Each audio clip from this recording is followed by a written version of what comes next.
I've got another dystopian novel for you today because I'm in that kind of mood. This one is Brave New World by Aldous Huxley, written in 1932. As you will recall, the Germans were gearing up for the Third Reich.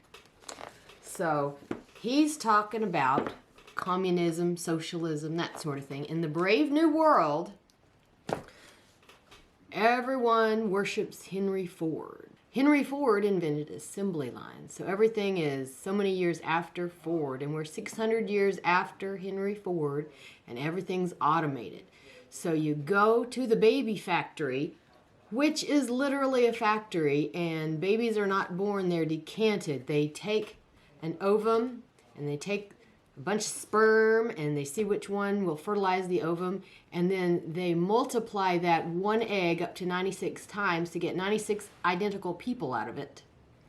And then they do things to that fertilized egg while they are growing it, so that some of the eggs end up afraid of certain things or with lesser abilities because they poison them, and they inject them with all kinds of things to make them not get diseases, and they just do horrible things to these fertilized eggs before they are decanted into humans.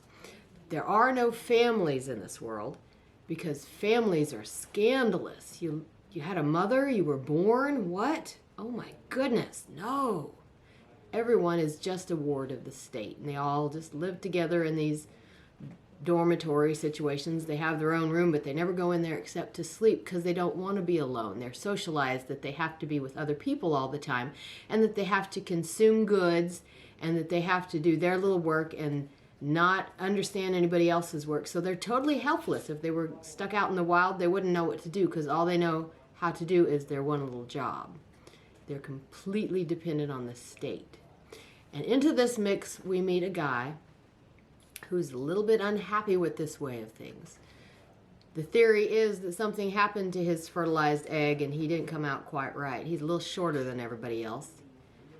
And he's dissatisfied. And he doesn't understand why everyone belongs to everyone else. And you can't have your own girlfriend. You have to have everyone. They're completely promiscuous in this society. They all have each other. Does not make sense to him. He wants to see how the savages live on the other side of the earth. So he goes and visits a place where they're still doing it the old way with families and communities. And then he brings back a savage to live in his world. And guess what? The savage has trouble with this new way of doing things where you don't have a mother, and you don't have a father, and you don't have individuality of any sort. And when you're upset, you take this drug called soma that tranquilizes you so that you don't have to experience your emotions. And ultimately, let's just say the savage has a rough time with this automated world. These things are all too familiar to me.